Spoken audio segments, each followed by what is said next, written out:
ગુરુદેવ, ગુરુ પાસેથી કંઈક અપેક્ષા રાખવી યોગ્ય છે કે ગુરુ પાસેથી કંઈ પણ ચાહવું યોગ્ય નથી? શું કરવું જોઈએ? અપેક્ષા તમે વિચારીને થોડી રાખો છો, તે તમારી અંદર ઉદ્ભવે છે. અપેક્ષા ઉદ્ભવે છે તે બરાબર તો છે.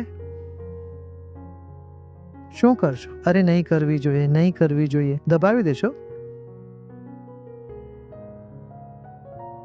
જે સમયે જેવું છે તેને તેવું જ જુઓ, આગળ વધતા રહો.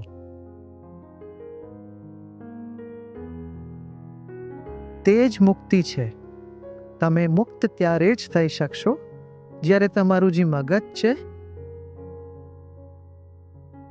લિપ્ત ના હોય, અટકે નહીં. જ્યારે મગજ અટકે છે ત્યારે આગ્રહ બને છે.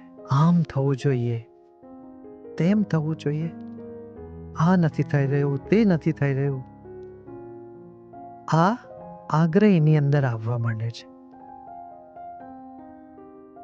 જેમ કે બુદ્ધિ, જેમ કઢાઈમાં હલવો જ્યારે પાકી જાય છે ત્યારે ચોંટતો નથી.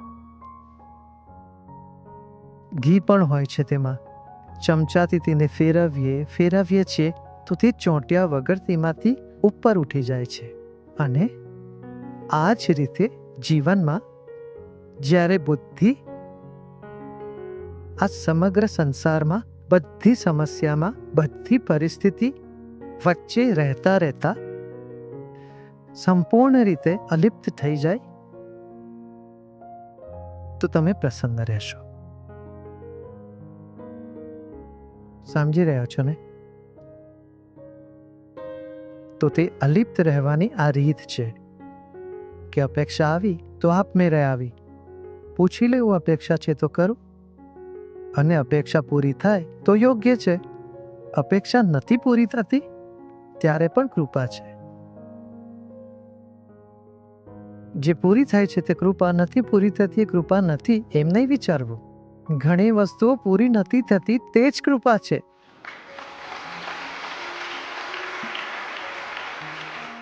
આવી રીતે જો આપણે ઉભરીને આવીએ છીએ તો આપણે બિલકુલ માખણ જેવા થઈ જઈએ છીએ. પછી ચોંટતા નથી, તરીએ છીએ. ડૂબતા નથી, તરીએ છીએ. જુઓ, માખણ તરે છે. પાણીમાં નાખો, દૂધમાં નાખો, ક્યાંય પણ છાશમાં નાખો તો માખણ તરે છે કે ડૂબે છે? તરે છે, ઉપર ઉઠી રહે છે. આમ જ મનને આવું બનાવો, નવનીત બનાવો. પ્રસન્ન છે? હા, સારું છે. નથી તો પણ સારું છે. સારા માટે થયું. જે થાય છે તેની સાથે આવું વલણ હોવું જોઈએ. પરંતુ જે કરવાનું છે તેમાં એમ નહીં, અરે બધું થાય છે, ભગવાન જે કરે છે, હા ચોરી છે. જ્ઞાનનો દુરુપયોગ ઘણા લોકોએ કર્યો. હું આને દુરુપયોગ કહું છું. જે થાય છે તેના પર તમારો કોઈ અધિકાર નથી, પરંતુ જે કરવાનું છે તેના પર તમારો પૂરો અધિકાર છે. તમે કરો જે તમારે કરવાનું છે તે તમે 100% તમારી તાકાત લગાવીને કરો, કોઈ કસર ન છોડવી. પરંતુ જે થાય છે તેના પર આપણો અધિકાર નથી. આપણે શું સમજીએ છીએ? બિલકુલ ઉલટું. શું? આપણે જ્યારે કરવાની વાત હોય, અરે ભગવાન કરાવશે ત્યારે કરશો. જે થાય છે તે થાય છે. કર્યા પછી જે થાય છે તેના પર વિચારીએ છીએ અને જે થાય છે તેના પર શું કરીએ છીએ? કર્તૃત્વ ભાવ લગાવીને કર્તાપણામાં લઈ આવીએ છીએ. અરે તેવું થવું જોઈએ, આવું થવું જોઈએ, આવું થવું જોઈએ, આમ કરી દીધું, તેમ કરી દીધું. તેમાં કર્તૃત્વ ભાવ આવે છે, કર્તાપણું આવે છે તો દુઃખી થઈ જાઓ છો. શું? થવામાં, થવા સાથે.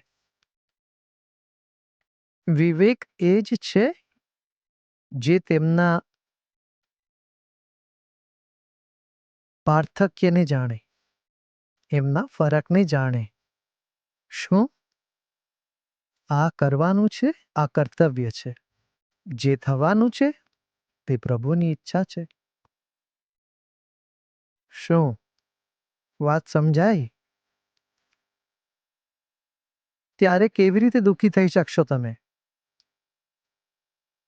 જ્યારે હોની જે થઈ રહ્યું છે તેને તેના ઉપર છોડવાથી કોઈ દુઃખી થઈ શકે ખરા? આ જ મુક્તિ છે. તમને કોઈ દુઃખી નહીં કરી શકે. જે તમને કરવાનું છે તમે 100% કરશો. જે થઈ રહ્યું છે તે થઈ રહ્યું છે. થયું છે, થતું આવ્યું છે. આ ભગવાનની કૃપાથી થઈ રહ્યું છે.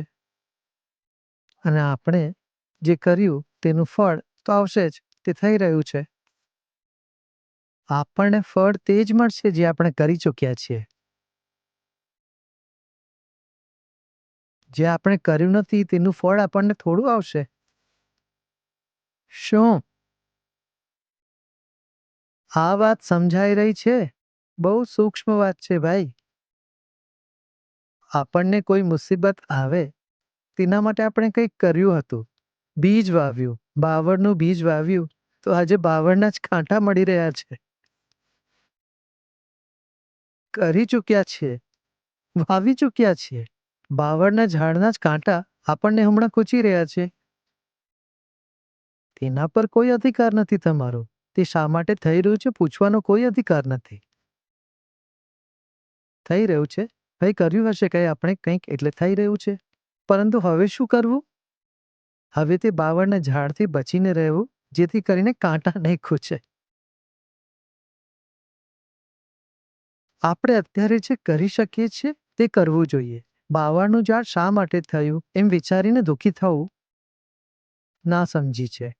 બાવળના ઝાડથી બચીને રહેવું આપણું કર્તવ્ય છે, કરવાનું છે. તેનો મોટો સૂક્ષ્મ પાર્થક્ય છે. આ આપણને સમજાઈ જાય આપણે નિશ્ચિંત થઈ જઈએ છીએ. મનની અંદર એક ઊંડાણમાં, તમારા મનની ઊંડાણમાં એક શાંતિ છવાઈ જાય.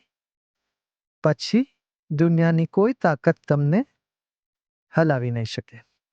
આવા જ ગહન રહસ્યો વિશે જાણવા માટે ગુરુદેવ સાથે જોડાઓ.